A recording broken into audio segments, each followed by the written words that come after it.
And now that our meat is cooked, ayan, ito siya. Let's now add a tablespoon of tomato paste. Ayan, tablespoon lang ito.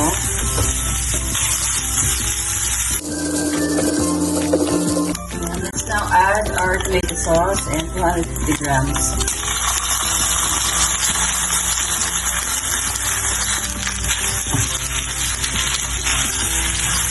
And so let's cover and simmer this for 5 minutes. Okay, so let's check.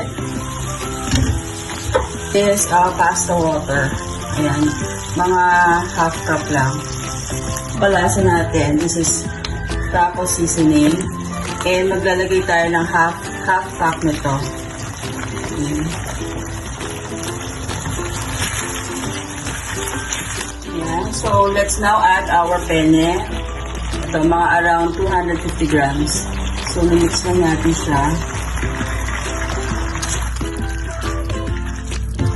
Yan, mix lang natin mabuti.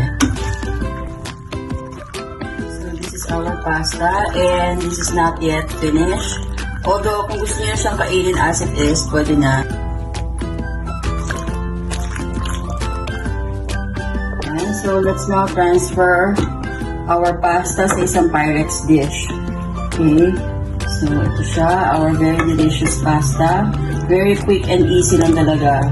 Siguro mga 15 minutes, tapos na to eh.